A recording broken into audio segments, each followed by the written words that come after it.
the LaxFactor podcast. What is up, college lacrosse fans? You are watching another episode of the LaxFactor podcast. We're on episode 141. Today's episode is brought to you by myself. Go to laxfactor.com. Get yourself some swag. We have t-shirts, and because today we're opening with Maryland and Johns Hopkins in today's show, talking about that matchup, you can get yourself some Maryland flag shorts, laxfactor.com.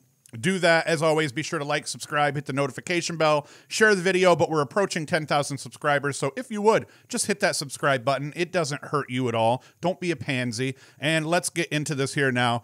First game I want to talk about, the big rivalry game from the weekend, and it actually started out to be a really good, really close game over the course of the first half. We had number 20, Johns Hopkins, against number 3, Maryland. Maryland wins this game in the end, 18-10. The story of the game overall was that Hopkins hung tough early. Each team scored 4 times over the first quarter and 3 times over the second, giving us a knotted up 7-7 ball game at the half. I was really surprised and actually pretty excited to see that happen.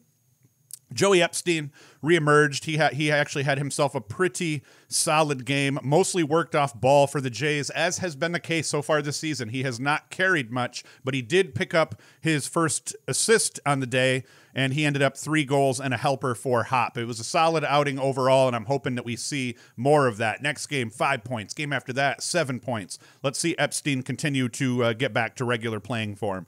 Third quarter was a totally different story.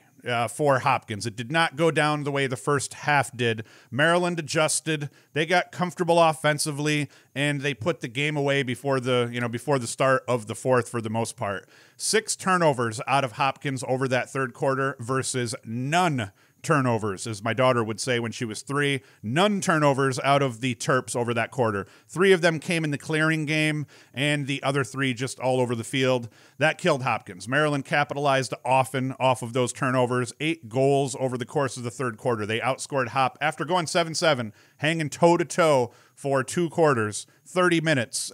They come out in that third quarter, and over the course of that 15 minutes got outscored 8-0. That was the ball game. Game over.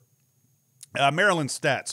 Logan Wisnauskas, he had a monster game, 2-7 on the day. Jared Bernhardt, who has looked incredible despite having that time off as he was running around trying to play D2 football. He's been really aggressive and has looked good, has been efficient. He was 5-1 on the day. Maltz, I always forget which Maltz this is because I didn't write it down, so I'm not going to try to remember which. I think it's Danny Maltz in this case. 3-3. DeMayo, 4 goals. Logan McNaney and Cage, 11 saves versus 9 goals against. So once again, above 50%, playing well in Cage for Maryland. And then Nick Grill. He's been a really solid pole for Maryland. 3 caused turnovers and 4 ground balls, which is a hell of a stat line for a pole. Johns Hopkins, we saw Cole Williams get some today, 2-3. As I said, Epstein was 3-1. DeSimone was quiet with 2 goals. I still love that move. DeSimone from midfield down to attack. It still is going to help and pay dividends for Hopkins. And then Croissant, he had a rough half. He had none saves, as my daughter would say, in the first quarter. Only 3 saves over the second quarter, and then finished solid over the course of the second half. He didn't have a great day, but it wasn't absolutely terrible. But that was a big rivalry game, and it paid, in terms of it paid for itself over the course of the first half in terms of my Big Ten Plus subscription. Everybody was whining about it again. The Boo Birds crying about the game being on a paid platform. It's like, people, if you want to continue to see these games, someone's going to have to pay for them. Don't worry, I'll do it because I had the Denver subscription for a while. I have the Big Ten Plus. I got ESPN Plus. I got all sorts of subscriptions. I used to have the Ivy League, so I'll do it if you guys don't want to. So it was a good game. People need to stop complaining. Just pay for the Big Ten Plus subscription. I will say their streams are not all that high quality, but it's in line, if not better, than ESPN Plus and some of the lower level streams you see there. It's just out of the Big Ten, I would expect better. But who cares, man? We got lacrosse. Now I'm complaining. See, you made me complain. Vermont at Syracuse. Now, I cover this one next. This wasn't a big game, but it actually ended up being a lot closer than even I myself thought. I mean, I thought it was going to be close to this close, just I didn't think it was going to go down the way it did. It ended up playing out mostly as I expected, as I'll say. Syracuse played well offensively and defensively. Drake Porter had a top-notch game, 20 saves on the day. He saved the ball high, low, and everywhere in between. And, I mean, he had a bunch of doorstep saves as well, where he was just robbing dudes in one-on-one chances. Where it didn't play out as either Syracuse planned or myself or anybody else, and where the score ended up being closer than many expected, it came down to these two stat lines. Faceoffs. Tommy Burke was incredible. Kid won 24 of 34 draws on the day versus two very good faceoff guys in Fopp and Varello for Syracuse. The fact that Burke only had 12 ground balls, that means, and you could see it if you watched the game, the Vermont wing play was excellent. Outplayed the Syracuse wings, which are made up typically of Kennedy and a bunch of the others. I think the Syracuse faceoff crew does it kind of by committee in terms of the short stick D mids that get in there. But yeah, they outplayed the Syracuse faceoff team like completely, and that factored heavily in the score. When you're winning 24 of the draws and the other team's only winning 10, that is a huge possession disparity in a high-scoring game. Syracuse offensively didn't skip a beat despite the lack of possessions compared to what Vermont had. They were insanely efficient and did a very good job of scoring when they had opportunities to make sure they kept control of this game. And then the clears also hurt Syracuse. The stat line said that they successfully cleared 23 of 28 times. It didn't feel like that in the game because there was numerous times where it felt like, failed clear, resulted in a settled Vermont goal. It wasn't like Vermont was scoring goals necessarily off the transition in failed clears, but it was those second chances, kind of like giving up an offensive rebound to your opposing team in basketball. It felt that way, and it didn't feel like they cleared successfully 23 of 28 times. That's still a bad stat line for Cuse, though. Cuse, normally a very good clearing team. They'd normally be hanging out in 26 of 28, even 27 of 28. So to have 5 failed clears, that gives Vermont 2 goals, say. That makes by itself, that changes that margin, and it goes from 4 goals to 6 goals if Syracuse could have cleared the ball better, and then just win a few more faceoffs in terms of those scrapping where you're playing those 50-50 balls, and that plays out differently as well. But Vermont did an excellent job. Vermont did an excellent job in their riding game. They did an excellent job even in their late riding game. It's like, hey, you get the ball over midfield, let's keep harassing and hounding guys until they get settled on offense. They did a great job across the board, especially the Tommy Burke kid at the faceoff X. Now, despite the poor clearing numbers, Syracuse didn't play bad defense. I saw a lot of people saying, well, Syracuse's defense stinks still, even though they had the good outcome against Virginia. But I think they let up a handful that I'm sure they wish they could get back. But between losing the faceoff battle badly and then handing Vermont a lot of second chances in terms of being able to get their offense going, I think the defense played over well in trying to get stops. They just didn't do a great job of trying to get the ball from that stop to the offensive end in their offenders' hands. Drake Porter saved Syracuse on a day where without him standing on his head, this game goes down to the wire, possibly a Syracuse loss. The faceoff disparity resulted in Vermont getting more shots on cage than Cuse did even, which is very rare in this type of matchup for the other team to outshoot Syracuse. And Porter was up to the challenge all day, playing well across all 4 quarters overall. Stephen Rehfuss continued to impress and play aggressive on the attack. Scanlan was opportunistic, but Rehfuss has kind of taken over the alpha role for the Syracuse attack, and he's been very active in the Virginia game and in this game. He didn't have a bad first game. He was 2-2, but it was mostly doing what he typically did, which was be opportunistic and take advantage of broken play situations and transition. And in these last 2 games, he's been dodging, creating, feeding, even scoring goals. He's been great. In all, the Cuse attack played tough. All 3 guys got busy, Rehfuss, Hiltz, and Scanlan. By the game's end, Rehfuss was 2-6. Owen Hiltz was 4-1, scoring 2 goals late to put the game out of reach completely. Chase Scanlan was 3-1. So the Syracuse attack combined for 9 goals versus the Syracuse first-line mids only combining for 5. And I think that was by design to a degree. One of the things that I noticed was Syracuse did not continue on with what worked against Virginia. Against Virginia, Syracuse dodged from X primarily almost the entire game. They barely attacked from out top, and they had Curry dodging from X at the midfield. They had Seabold dodging at X from the midfield, and in this game, none of that. They kept the attack out back, dodging from X. Dordevic did a little bit out back, and that was it. Other than that, though, Trimboli, Seabold, Curry, they all dodged from wings and from out top. So I think the idea there being, hey, we did what we knew was going to work and what had proved via our scouting report was going to work against UVA, because Army had success attacking UVA from out back with Nick Turn and company. So Syracuse did that against UVA, where you really got to mold the game plan totally to the opponent. And then you play a team like Vermont, who's very capable, but they didn't have that same scout apparently on them. So they say, hey, let's get back to what we do. Let's dodge from out top, from the corners, from the wings, and then let the attack try to get in the mix a little bit more. Worked great for them.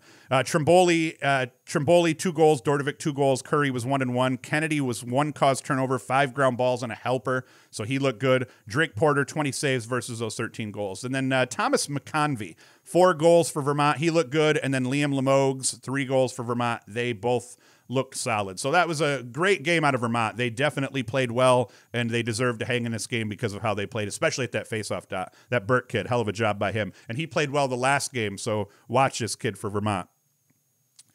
Next game, we're going to talk about Ohio State, number 12, Ohio State at number 15, Penn State. Penn State looked much better offensively. I had predicted that Penn State was going to play angry and pull this one out, and that they would start to figure out their offensive problems. And actually, they led this game from the outset, scoring first and then holding the lead through the end of the first half. It was 7-6 by the end of the first half, with Penn State taking a 6-2 lead at one point prior to letting Ohio State start to chip back into it. Trey LeClaire scored the final 2 goals of the second quarter for Ohio State, bringing the Buckeyes back from 4 down into within a single goal and scoring the second of his mini run with 6 minutes left in the second quarter.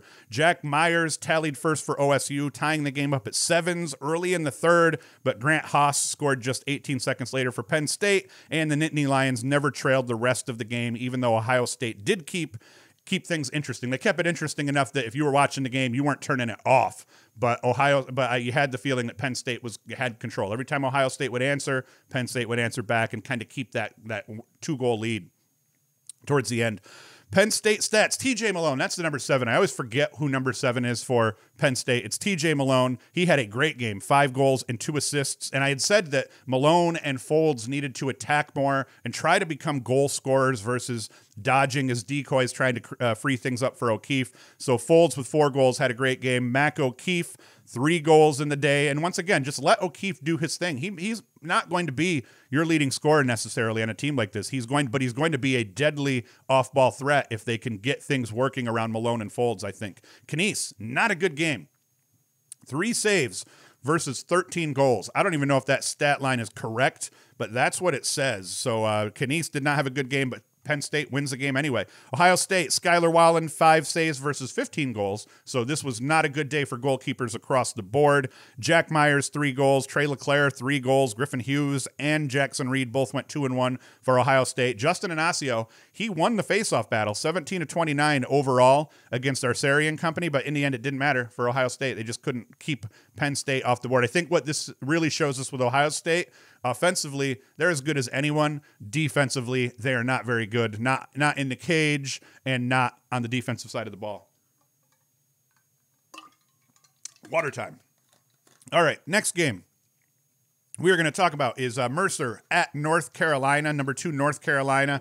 UNC won easy, but not quite as easy as I expected. Chris Gray, though, he was a freaking monster in this one, going for 6 goals and 4 helpers in the UNC win. He got there off just 12 shots and while only committing a single turnover. Just the efficiency that this kid's putting out is off the charts. As much as I love Michael Sowers, and I think that he's still the best player in the country, you can't argue with the production that Gray's putting out as of right now. We have to wait till they get into their ACC play and finish the season. I mean, there's a lot of games left to be played, but the way that Gray is playing right now, he is definitely the front runner for the Tewaaraton because he's doing it every which way. He's scoring goals in transition. He's dodging to the rack. He's getting off those Matt Moore. It's almost as if Chris Gray took a page out of Matt Moore's book and said, hey, Matt Moore, hold my beer. Let me show you what a quick release really is while someone's guarding you. A couple of just incredible goals out of Gray in this game. Even the ones that, the average lacrosse fan wouldn't necessarily think is filthy. Some of those quick releases where he's just coming up the side, his defender's in stride, looks good, and he just wraps one overhand jump shot off his defender's head. It's incredible. The rest of the UNC scoring was spread out other than Tanner Cook's 2 goals and 2 assists. Anderson and Trippy each put up 2 goals, and Will Bowen had a good game, 3 caused turnovers and picked up a GB. All in all, Mercer didn't play bad. Mercer looked okay, and this really odd stat that I'm not sure I've seen before. 8 goals for Mercer in this game, scored by 8 different players, and not a single Mercer player in this game had more than 1 point. So the guys that scored goals. The guys that had helpers I think they had 3 of their 8 goals were assisted, and everybody only put up 1 point. So that was a weird stat line. Zach Tucci did a really good job at the faceoff dot once again for North Carolina. 11 of the 15 draws he took, he won. But Ashton Wood, Mercer's guy at the dot, he won 12 of 27, so he didn't do bad against a formidable foe in Zach Tucci. All goalies that played well. I like it when I get to say that, all goalies in this game played well. Colin Kelly put up 17 saves for Mercer. He got tested a lot, but he, 50% again. You want to try to hit that mark even when you're getting murked, and he did that. So he proved he deserves to be between the pipe for Mercer. And then UNC, they held UNC under 20, and they only held UNC under 20 because of how that kid played today. Colin Krieg also played well, stopping 8 of the 14 shots he faced for North Carolina. Now, we get into some D3 action here. Kyle Lewis, we got Salisbury, number 1 Salisbury against number 10 Lynchburg on Saturday. Kyle Lewis, Riley Mitchell, and Brett Rogers each contributed 2 goals in Lynchburg's upset win over Salisbury. They end up winning that game 10-8 on the day. Salisbury came out hot, jumped out to a 4-1 lead early in the second quarter. Quentin Ritchie scored with just under 5 minutes left in the half, and Lynchburg scored again with 1:17 left, getting back to within 4-3. Rogers to Lewis on that goal to get them back to within 4-3. Salisbury came out and struck first in the third, took a 2-goal lead, but Lynchburg rattled off 3 in a row and took their first lead of the game, 6-5. From there, Salisbury would tie, Lynchburg would answer, and that song and dance took place for a while until time ran out and Lynchburg won the game. Salisbury would just tie the game up. Lynchburg would score 1 or 2 goals, and it just kind of went back and forth, but Lynchburg never relinquished after that. Patrick Moore played really good in cage for Lynchburg, 10 saves, and Lynchburg played tough defense down the stretch, including caused turnovers by Chris Darminio. Oh man, I'm going to get that wrong. I almost need to put like a Jeopardy song or some kind of jingle in when I'm trying to pronounce guys' names. Chris Darminio. I think I nailed it. Chris Darminio and Jack Albright had back-to-back. Okay, let me refresh so these kids get their clout properly. Caused turnovers down the stretch, forced by the Lynchburg defense, helped keep Salisbury at bay late in this game. Chris Darminio and Jack Albright on back-to-back possessions caused 2 turnovers for 1 each for Lynchburg, and they end up winning this game partly because of that, partly because their goalie had a really solid game, and partly because they scored more goals than Salisbury did. I always want to call Salisbury State, but I'm trying to fight that urge. Hartford lost to number 18 Albany, 16-6. U of Albany beat up on Hartford on the road in this American East tilt. Dahogan Nanakoke was on the field for the Great Danes and had himself a good day. 3 goals, 4 helpers in his first action this season. Albany jumped out to an early 3-0 lead, only to see Hartford answer and get 2 goals back, but then Dahoga went on a scoring tear, scores a natural hat trick over a 75-second span. From 7:41 mark, he scored on a feed from Kyle Casey, 7:01 mark, unassisted, and then finished that off with a man-up goal at the 6:26 mark from Ranjan, who also had a very good game. Albany never looked back after that. Ranjan went 3-2. Albany goalkeeper Liam Donnelly made 10 saves in the cage for the Danes in this win. So it's good to see Albany back to winning again. The America East is going to beat itself up. It actually seems like they've got 3 teams right now kind of hanging out at the top of the America East that are all playing tough. You got Stony Brook, who's a quality club. You just had UMBC. Didn't they just beat Stony Brook yesterday? So they're obviously tough. Albany's going to play good lacrosse. Vermont just hung tough with Syracuse. So it looks like it's going to be a good year for the America East Conference. Michigan loses to number 5 Rutgers 22-12. Similar to the Maryland Hopkins game, this game was closer early, only in the first half in this case here, though. Close over the first quarter, 6-4 by the end of the first, but then 12-7 in favor of Rutgers by the end of the half, and then Rutgers just rolled from there. Adam Charlambides was crazy in this one. He goes for 4 goals and 5 helpers, 3 and 4 over the course of the first half. So he had himself a really good first half in trying to get Rutgers over that hump in the close game that started out being. Kieran Mullins, 2 and 5. Connor Kirst, 4 and 1. They filled out the scoring for Rutgers. That freshman I like for Rutgers, number 27, Shane Knobloch. He was good for a hat trick on the day as well. Colin Kirst continues his tear in cage for the Scarlet Knights, making 19 saves on the day versus those 10 goals. He's been a big surprise, a big part of what Rutgers has done early this season. He's been a big reason their margins of victory have been what they've been, because he's literally standing on his head.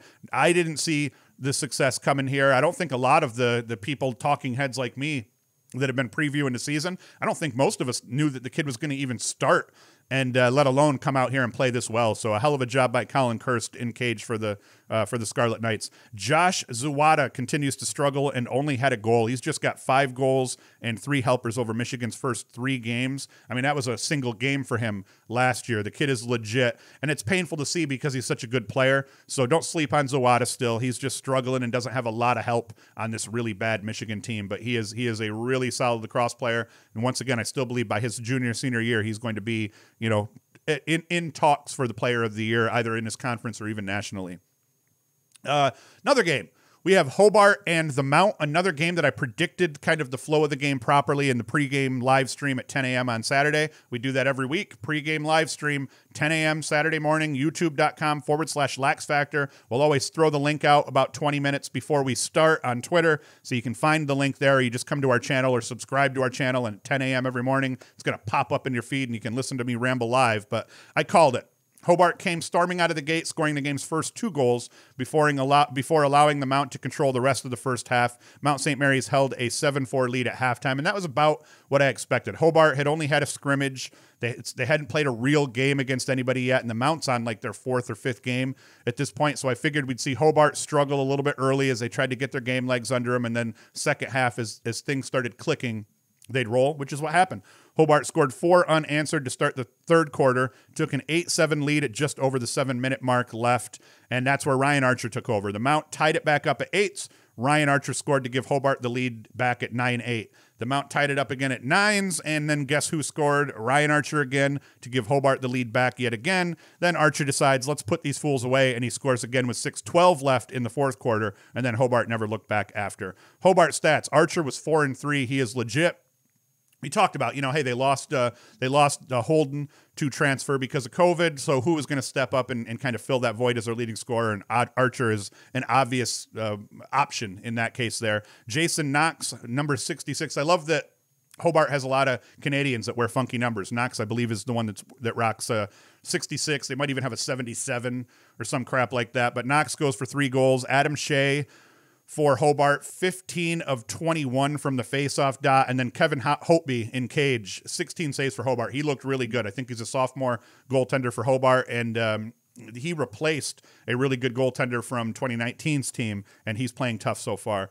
The Mount, Dylan Fernback, he kept the Mount in the game. He had 16 saves on the day, and then Brendan Doyle was 1-3 for the Mount.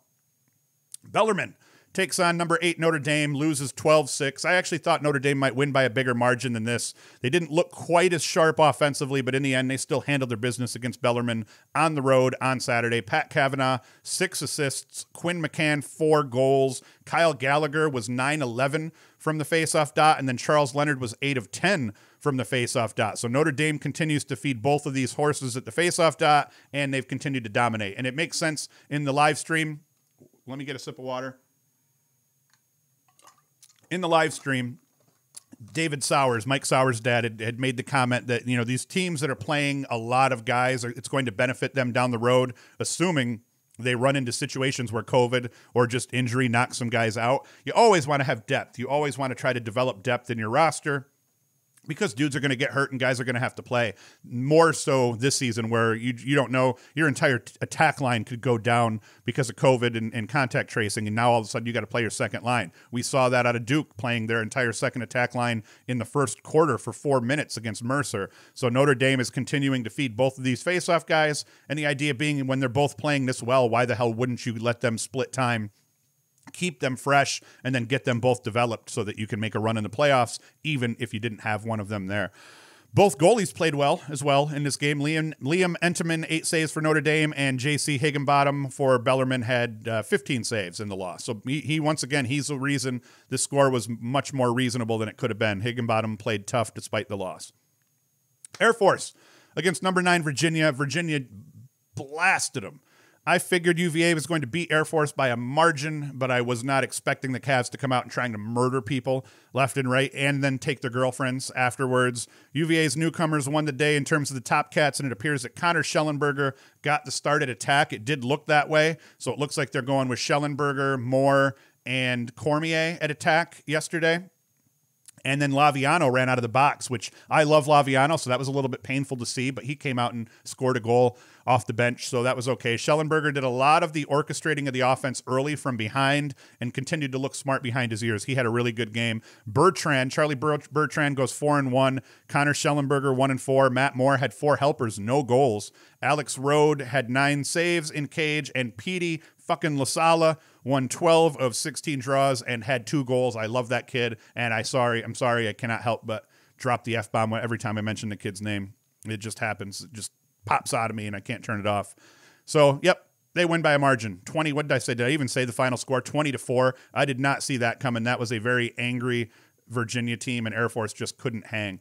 Number 11, Denver beat up on St. John's 20-6. Denver, I was almost just read the same line again. Alex Simmons for Denver, 5-4. He had himself a game. Jackson Morrill, 2-5. Jungle Jack Hanna, 4-1. Lucas Kotler had a nice game, 3 goals. Ethan Walker, 2 goals. And the story here continues to be for Denver. Alex Stathakis at the faceoff dot. He's continued his dominance, 19 of 23 in this game. Denver doesn't need TD Erlin, but presumably they're still going to end up getting TD Erlin. And just like Notre Dame has 2 really good faceoff guys that are dominating, Denver may have 2 of the best faceoff guys, including Erlin and Stathakis in the country, which is pretty crazy.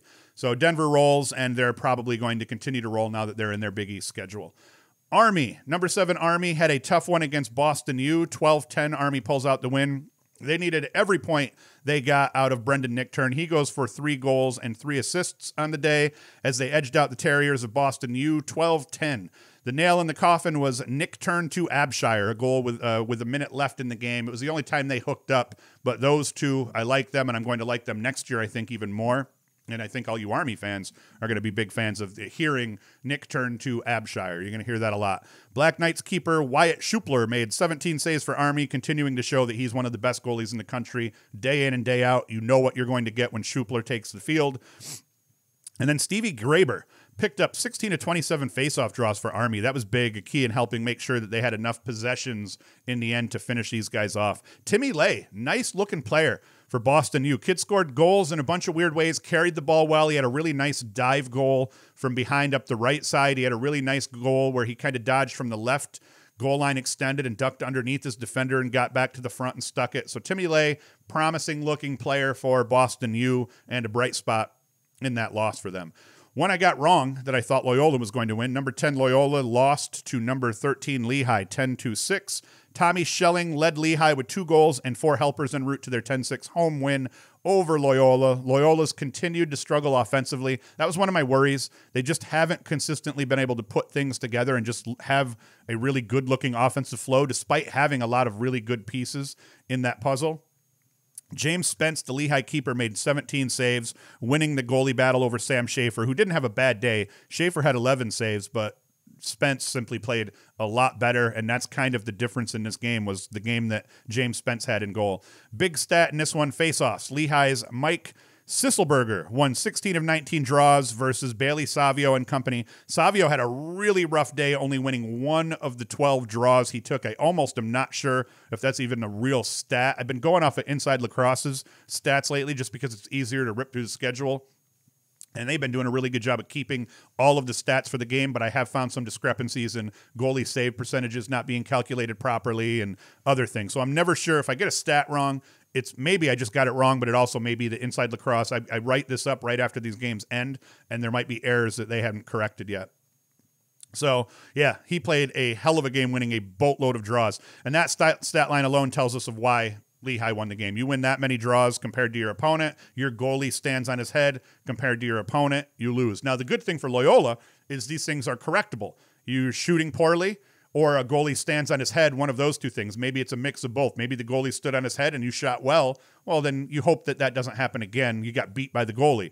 In this case, they got beat by the goalie and the faceoff guys and on the scoreboard. But, that's something that you hope doesn't follow you around every single game. And then the same thing with the faceoff dot. You'd hope, okay, we got murked badly, but you've got Bailey Savio, who's a proven decent faceoff guy. So you would hope that you could correct that too and not have this be indicative of a rough season moving forward. D2 action. And I got to cover this one because I didn't cover Limestone losing last week, and Limestone loses again this time to Lenoir Rhine. I think I'd been saying it wrong. Someone told me it's not Lenoir, which sounds a lot cooler. It's Lenoir Rhine. Beats Limestone 16-7.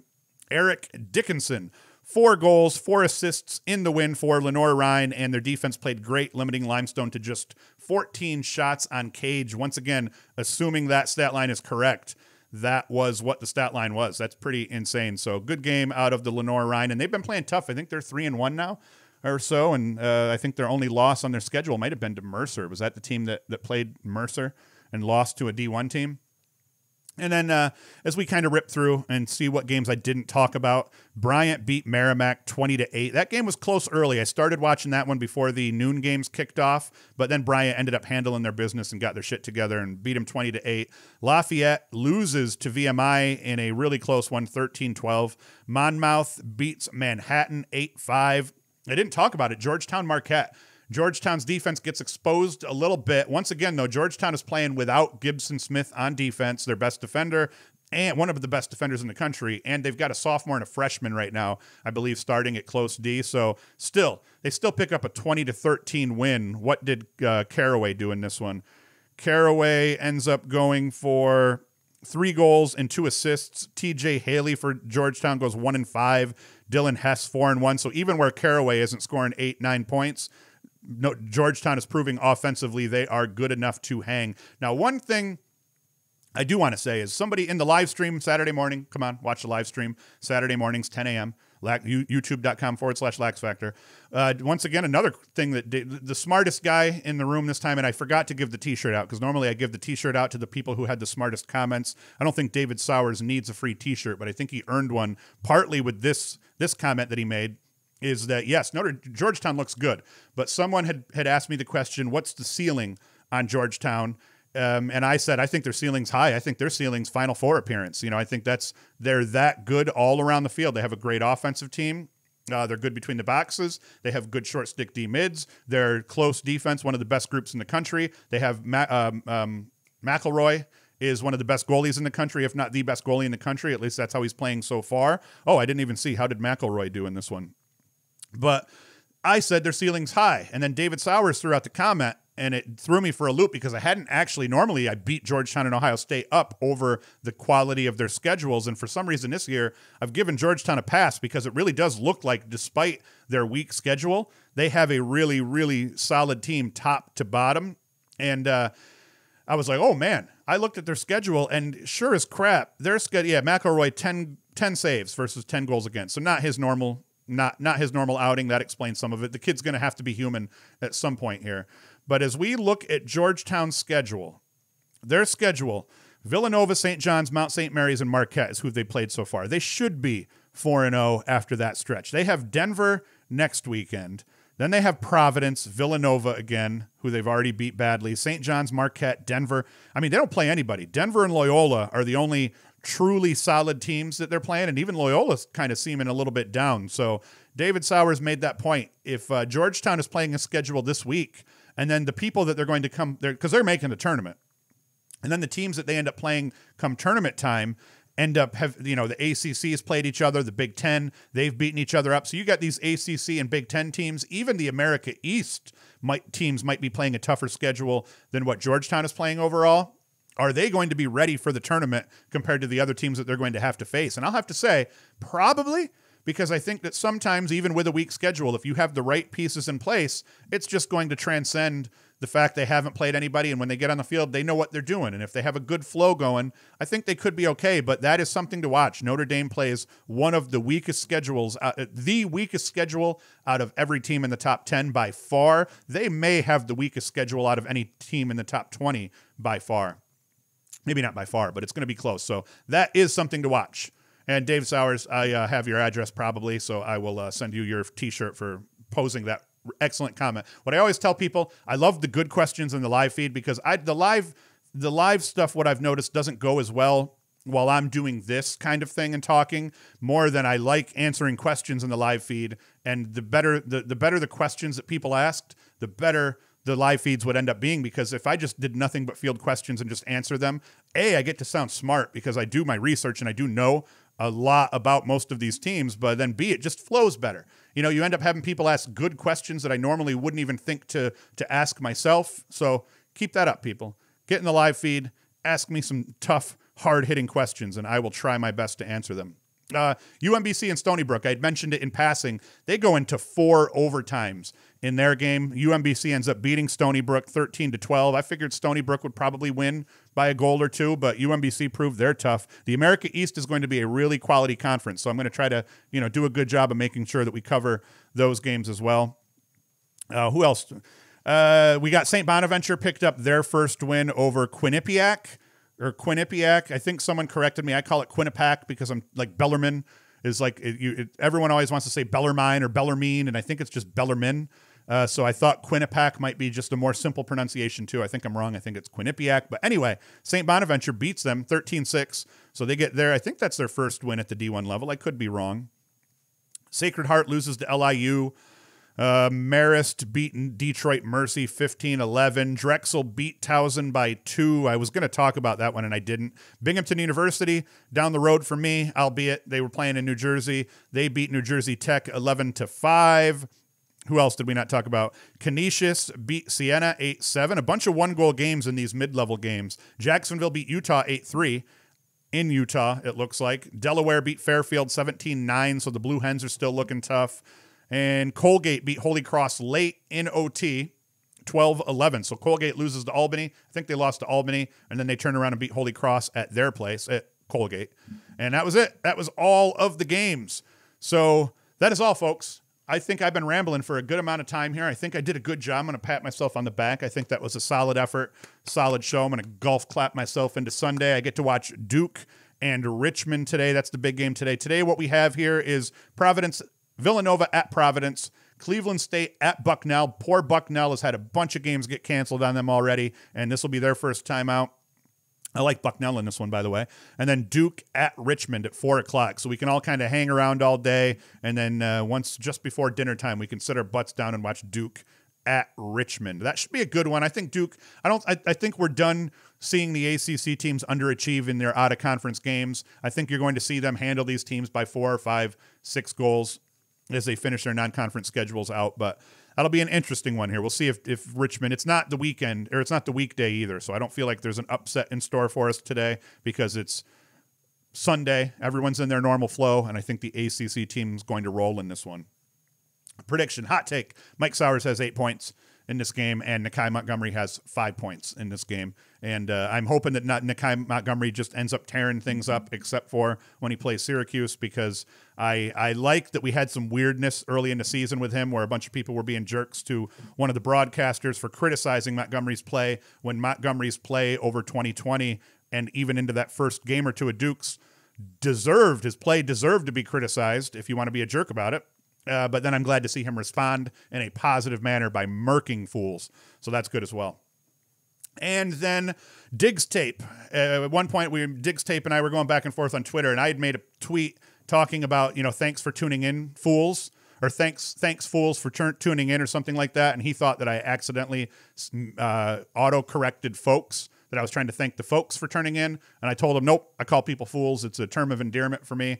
So I'm going to say it here today to close out here. Hey, fools, thank you for listening. Thank you for watching. Be back Wednesday for our midweek kind of recaps. We'll talk about stuff that happened this weekend. We'll talk about stuff that's going to happen the next weekend, just kind of a random assortment of things that we noticed and things that are to come on Wednesday morning of this upcoming week. And then again, Saturday, live stream. And then we do have I finally got the first videos cut up to put out our more instructional videos and film reviews. Those will start dropping this week as well. So as always, thank you for listening. Thank you for watching. Go to LaxFactor.com, support us, get some swag.